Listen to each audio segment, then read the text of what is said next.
Bill, as you know, your smartphone probably knows where you are, but our aging 911 system wasn't built to read all the information on your phone, which makes for a dangerous equation. 70% of the roughly 240 million 911 calls that we make each year come from cell phones. That's why two young entrepreneurs in New York City are working to fix that problem. Where you're saying you're at and where the phone shows you're at is about 5 miles apart. It's a problem that's dogged 911 operators. Built in the 1960s, 911 works well with landline phones, but call on a cell phone and 911 gets only an approximate location, often using nearby cell towers, even if the call is made at a 911 call center. It's roughly 4,000 meters away from where we're actually at. That's why Joe Thomas's staff at the Sussex County Emergency Operations Center in Delaware is testing RapidSOS, software allowing the existing 911 system to read more data coming from smartphones. It pinpoints it right on top of the building where we're located.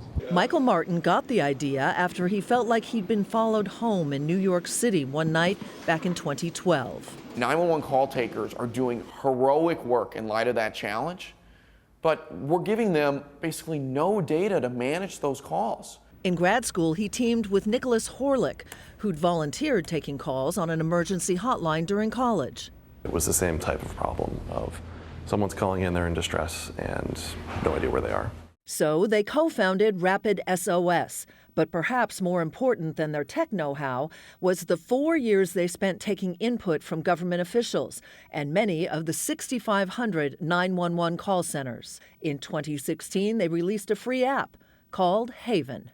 Last December, Harrison Dandria got lost when a thick, damp fog rolled in as he hiked in North Carolina's Blue Ridge Mountains. Your mind just goes into frantic mode. So he tapped the Haven app on his phone. Operator told me to stay right where I was, and a park ranger would be there within 15 minutes, and they were. Almost 20% of the nation's 911 call centers are using RapidSOS, but it may cover most of the country by year's end.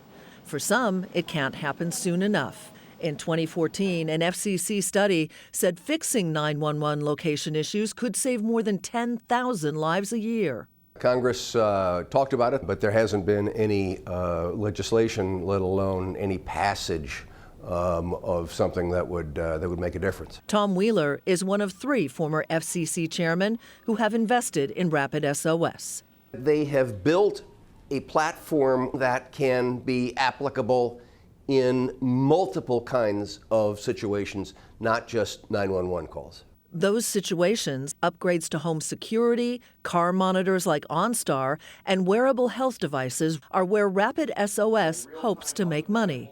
If this were on a health wearable device, this screen's going to have health information, heart rate, blood pressure. If it's coming from a connected car, now it's a picture of the car. Where was the impact? Airbags deployed? Who was wearing a seatbelt? How many people were in the vehicle? The cost? About $3 to $10 a month. It could be a small price to pay. The enormity of what it is we work on here, I think that affects everybody on our team. I mean, that's what really drives all of us. This is technology that's going to have the power to save a lot of lives. RapidSOS expects to begin rolling out upgrades to those consumer products later this year. And there's more it can do for the 911 system as well. If a phone has a camera, it can put out a video feed, which a 911 operator can get to first responders, giving them a chance to see what they're getting before they actually arrive on the scene.